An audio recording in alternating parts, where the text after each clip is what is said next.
Hello, 'tis the first weekend of November and I've come to the jewel in the crown of the Yorkshire coastline. This is Whitby, a place famous for its natural fishing harbour, its beautiful natural setting and a very famous Gothic horror novel from a long time ago. And it's really the latter which is behind this very festival that I'm at this month, except it's not really a festival, it's more of a gathering.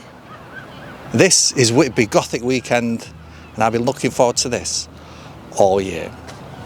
It's the 11th month of the year and this time my tour of strange, unusual and outlandish British festivals brings me to the East Coast, to the small fishing town of Whitby, where a highly unexpected global gathering occurs not once but twice a year. Tales of Whitby Goth Weekend are legendary. It's the biggest gathering of Goths anywhere on the planet. The tight Whitby streets are packed with people from all over the world celebrating a style that has always been marginalised, shunned, mocked or even violently attacked by mainstream society. But here in Whitby, on the weekend closest to Halloween, which this year happens to be in November, and a weekend in the spring too, to be anything other than a goth in Whitby is to be the unusual one. Whitby is otherwise a very picturesque, charming fishing town on the Yorkshire coastline, popular all year round. It has a long wide beach, a well protected little harbour, masted and rigged wooden ships, fishing baskets, boat tours, jewellery shops that specialise in jet, the rare black precious stone, chippies and a ruined old abbey high up on the hill overlooking all of it.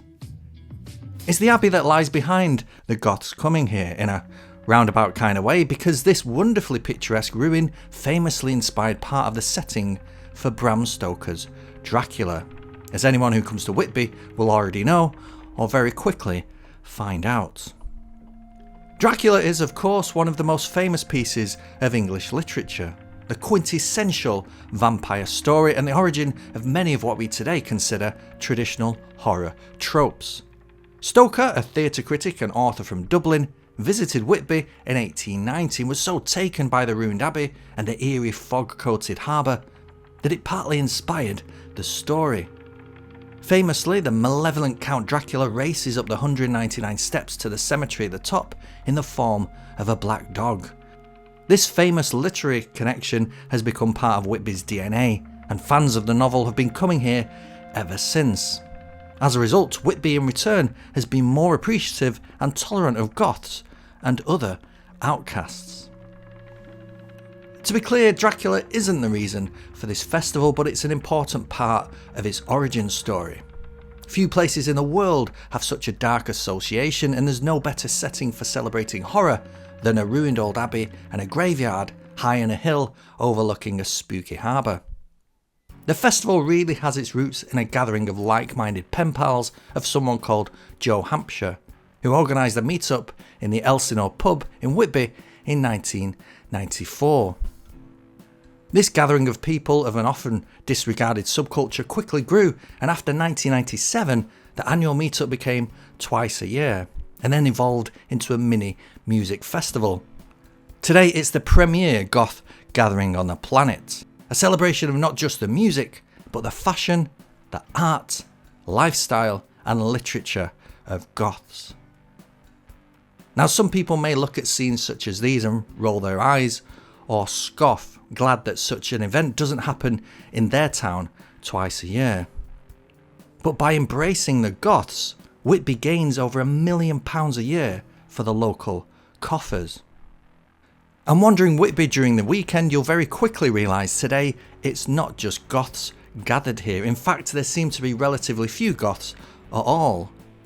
There are actually 30 or even 40 individual subgenres of the subculture here, the most common being steampunk. But there's also more mainstream Halloween horror garb, neo-goths, gore goth and more flamboyant fashions. For the traditional Goths, this cosplay element might be a little cringe-inducing, and understandably so in some cases. Sadly, everything unique these days somehow gets appropriated or morphs into something new over time. But I really liked seeing all the smiling faces, the people having fun with fashion, people being different, going a little crazy, people just being happy.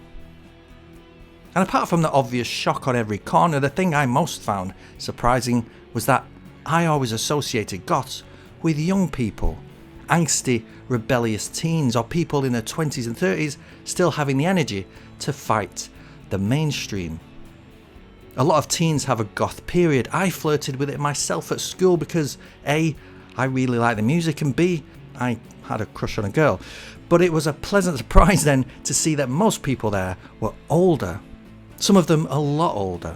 Veterans of the goth scene, all bedecked in their finest. So what does it entail?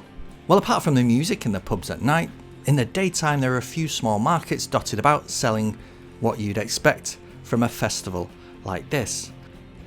But the unusual and perhaps the best thing about this weekend is that there is no real agenda, no timetable, no tickets. The real joy of the day is to wander the streets of Whitby and have your photo taken, and most are super happy to do so, though it's always polite to ask first, of course. Right, so I've come away from the completely chock-a-block streets to the only part of Whitby I can find where I could talk to myself without looking weird, because there's not many people around here on the beach. I don't know if you can tell, but the sun is setting, or it's just about set to be honest, so it'll be getting darker and a little bit spookier around here. And I've had a great old time. I've just been walking around, chatting to people, taking photographs of people, meeting people. There's always been this kind of gothic subculture, especially the last few hundred years in Britain. It's just been very, very small, very understated. These days it's a lot more celebrated. And I think that's what I really like about this. It's not a festival, it's just a gathering of people celebrating a subculture, celebrating their individuality, looking how they want to look, dressing how they want to look, having a laugh. If you don't want to or can't catch any of the bands in the venues around town, the evening can be finished off by a wander up to the Abbey to catch it in its evening colours.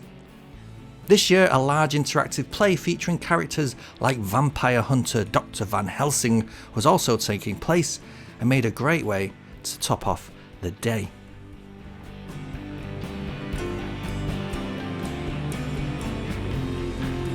So there you go, Whitby Goth weekend. It's been absolutely worth it. I highly recommend coming here if you can next year or the year after or whatever. And just be here, just meet people, just have a laugh with some strangers, maybe dress up a little bit. I kind of regret not dressing up a little bit. I kind of wish I had. Bit of eyeliner. But yeah, highly recommend it. Come, celebrate, get dressed up, dress up as a predator, dress up as an alien, dress up as a skeleton. And to say it's November, it's quite mild, so don't be put off. All right, thanks for watching, and I'll catch you next month, wherever I end up. Overall, the Goth weekend is what you make of it. You can visit for the day and just immerse yourself in the visual aspect of it all. Or you can go for the music, the drinking, and the general letting down of the old hair. Or like me, you can kind of do a bit of both. But mostly what I enjoyed about going was seeing people celebrating being different. Celebrating their individuality by coming together and being kind to one another. Then again, maybe I've got the wrong vibe. Maybe I should just stick to being a bit of an old hippie.